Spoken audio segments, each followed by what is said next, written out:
안녕하십니까. 저는 대구 세연초등학교 교사 하주영이라고 합니다.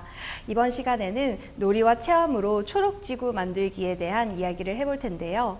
평소에 여러분들은 환경에 대해서 얼마나 생각하고 계신가요?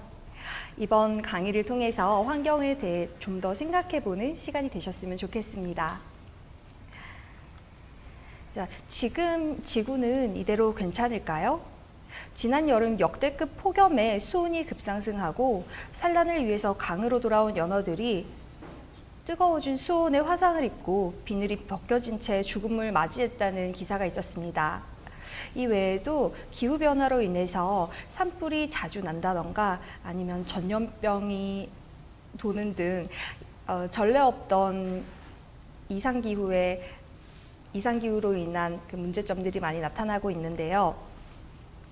자, 이 그림은 뭉크의 절규라는 그림입니다. 그리고 아래에 이렇게 줄이 그어진 부분은 제가 어떤 것을 그래프화한 것을 이렇게 붙여놓은 것인데요. 이 그림은 무엇일까요? 바로 150년 동안의 지구 평균 기온이 변화되는 모습입니다. 색으로 보시면 아시다시피 급격히 상승하는 지구의 온도를 보실 수가 있는데요. 이것이 마치 자연의 절규처럼 느껴져서 이렇게 그림을 같이 붙여놓게 되었습니다. 네, 이렇게 심각해진 기후변화와 환경오염, 그 원인을 살펴보면요. 대기오염과 수질오염, 토양오염, 중금속 같이 나눠볼 수가 있는데요. 그런데 가끔씩 이렇게 질문하시는 분들도 계십니다. 지구 평균 기온의 변화가 있는 것은 알겠는데 그것이 꼭 인간 활동 때문이냐 하는 그 의문을 가지시는 분들도 많은데요. 자, 그래서 그래프를 한번 살펴보면 햇빛의 변화, 그리고 지구 내부 변동, 화산 폭발로 인한 냉각 때문에 생기는 기온 변화는 편차가 0.2도 내외로 움직이고 있습니다. 그 가장 큰 지구 내부 변동의 경우에도 편차가 0.4도씨 내외로 왔다 갔다 하고 있는데요. 반면에 인간 활동에 의한 변화는 편차가 0.8도씨까지 올라가면서 지구 평년 기온의 변화와 거의 그래프가 일치한다고 보시면 됩니다. 즉, 지구 평년 기온의 변화 0.85도가 상승한 상황 중에 인간 활동의 변화가 가장 크다는 것을 저희는 알 수 있습니다. 또 이 그래프를 보시면 전 세계 CO2 배출량이 계속해서 증가하다가 2020년에 뚝 떨어지는 것을 볼 수가 있는데요.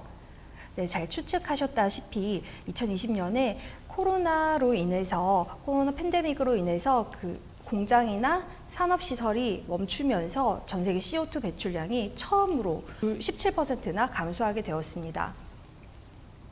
인간이 배출한 온실가스로 지구에 더해지고 있는 에너지량이 1초에 히로시마 원자폭탄 5개가 폭발하는 양, 그리고 매일 원폭 약 40만 개가 폭발하는 양과 비슷하다고 하니까 이 인간 활동으로 인한 기후 변화가 얼마나 큰지, 얼마나 심각하게 작용하는지 이렇게 객관적인 자료로도 파악할 수 있었습니다.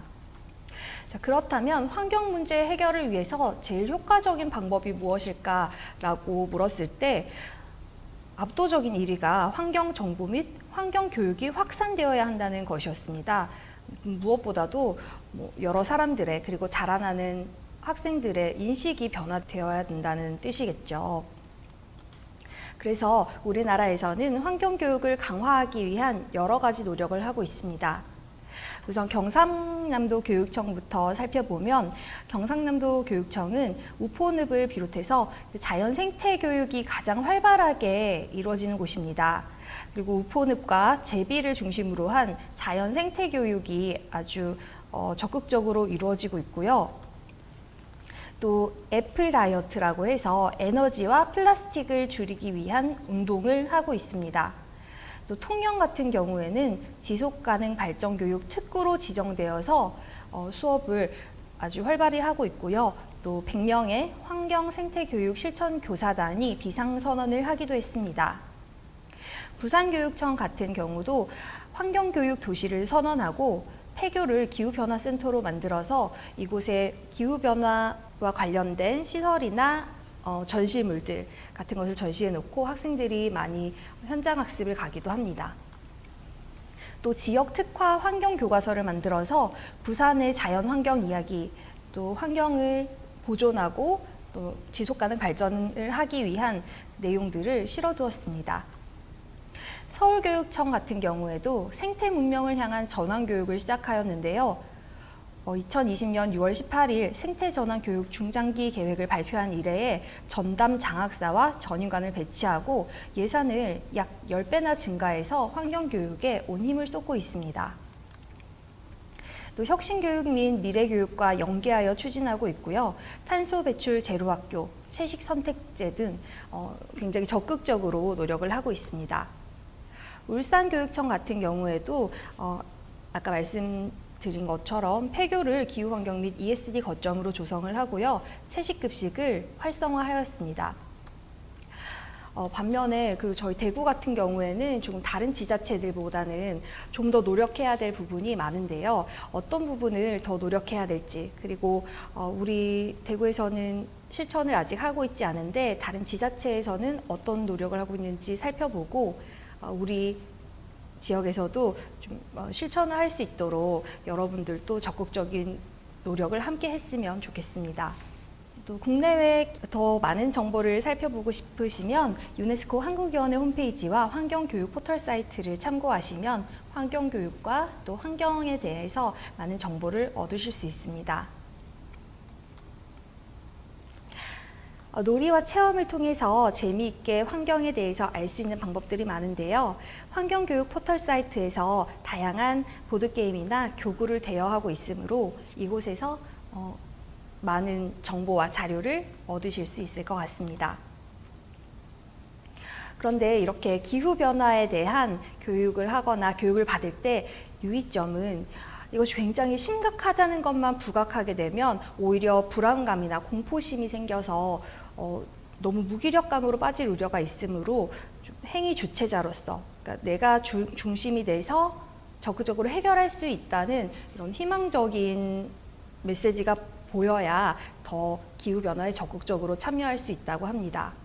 또 기후변화 문제가 단지 환경의 문제뿐만이 아니고 윤리적인 문제, 빈곤, 정의, 민주주의의 문제이기도 하므로 이것을 통합적으로 배울 수 있도록 해야 합니다. 이렇게 학교와 일상에서 환경 문제를 해결할 수 있는 방법은요. 여러분들도 잘 아시다시피 대중교통을 활용하고 불필요한 플러그를 뽑고 재활용품을 분리수거하고 텀블러를 사용하고 비닐봉투 대신 에코백, 종이컵 대신 텀블러 사용하기 이런 부분들로 적극적으로 해결하실 수가 있겠습니다. 실제로 환경교육을 실천할 수 있는 방법은 여러 가지가 있는데요. 한 가지씩 살펴보도록 하겠습니다. 우선은 자투리 땅을 이용해서 텃밭 가꾸기와 천체 관측을 하면서 자연에 대해서 좀 친해지는 활동을 하는 것이 좋습니다. 네, 사진에 보시면 학교 농장을 직접 가꾸어서 수확하고 그 과정에서 천연 비료를 사용한다던가 또 식물의 자람을 보면서 환경에 대해서 한 번 더 생각해 볼 수 있는 기회를 가질 수 있고요. 자투리 땅을 이용할 수도 있고 실내에서는 우리 자주 사용하는 그냥 버려지는 플라스틱 페트병을 이용해서 이렇게 업사이클링 화분을 만들어서 기를 수도 있습니다. 또 이렇게 천체 관측을 하면서 기후변화에 대해서 좀 더 접근해 보는 것도 좋은데요. 이렇게 천체 망원경을 직접 설치해서 하는 방법도 있지만 창의융합교육원 같은 곳에 가면 천체 영상을 관람할 수도 있고 또 천체 관측관이 있는 곳도 있으니까 그런 곳으로 견학을 가는 것도 좋은 체험이 될 것 같습니다. 저희 반에서 한 환경융합 프로젝트를 소개를 하자면요. 스확행이라고 쓰레기를 줄이는 확실한 행동 프로젝트를 저희 학교에서 했었습니다. 그 분리수거를 해서 각 학급별로 모은 캔의 무게를 잰 후에 이것을 고물상에 다시 팔아서 기부를 하는 활동을 했었고요. 그 작년에 했던 것을 이어서 이번에는 플라스틱 방앗간에서 재활용이 되지 않는 플라스틱 병뚜껑을 업사이클링하는 활동을 진행하였습니다. 플라스틱 방앗간에 대해서 잠시 소개를 해드리면 플라스틱 문제의 심각성은 모두 잘 아실 텐데요. 매년 바다에 유출되는 플라스틱 쓰레기가 800만 톤이나 되는데 이 쓰레기가 썩는 데 걸리는 시간이 500년이나 된다고 합니다. 그런데 작은 플라스틱이 재활용이 잘 안 된다는 사실은 알고 계셨나요? 큰 페트병이나 이물질이 묻지 않은 플라스틱의 경우는 재활용이 잘 되지만 작은 플라스틱 그리고 색깔이 많이 입혀진 플라스틱은 재활용이 잘 되지 않아서 재활용률이 아주 낮다고 합니다. 그래서 이 플라스틱 방앗간에 보내면 분쇄해서 새로운 제품의 원료로 사용을 할 수가 있습니다. 우선 플라스틱 병뚜껑을 이렇게 수집을 하고요. 그다음 브랜드별 그리고 종류, 색깔별로 분류를 하게 됩니다. 그렇게 해서 플라스틱 방앗간에 방문해서 가져온 플라스틱을 내게 되면 분쇄된 재료를 사용해서 새로운 업사이클링 제품으로 받을 수가 있습니다. 지금 보이시는 세 번째 그림은 치약자개이고요. 이 밖에도 안경 테라던가 의자, 플라스틱 의자 같은 것으로 교환을 할 수가 있습니다. 이렇게 융합적으로 여러 교과들을 엮어서 학생들이 플라스틱 뚜껑을 수집하고 또 이것을 모아서 어떤 물품으로 바꿀 수 있는지 실험해 보고 있는 사진입니다.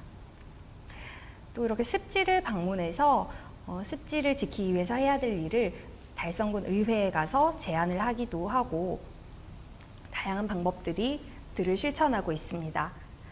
자, 마지막으로 환경놀이와 실천편인데요. 제가 좀 추천해드리고 싶은 재활용 관련 보드게임은 리사이클 아일랜드라는 게임입니다. 간단하고 재미있는 게임, 약간 블루마블 같은 게임인데요. 이 게임을 이용해서 분리배출을 해야 하는 이유를 알고 또 자원순환과 재활용의 의미에 대해서 알 수 있게 하는 게임입니다. 재활용 카드를 재활용 공장에 보내면 이렇게 리사이클 되는 물품으로 바꿀 수가 있는데요. 마치 플라스틱 방앗간에서 플라스틱 뚜껑을 교환하는 과정과 비슷하죠. 네. 이렇게 모두 모아서 재생하우스를 완성하면 승리를 하는 게임으로 이 게임을 하고 나면 어떻게 재활용품이 리사이클링이 되고 또 업사이클링 할 수 있는지에 대해서 생각을 해볼 수 있습니다.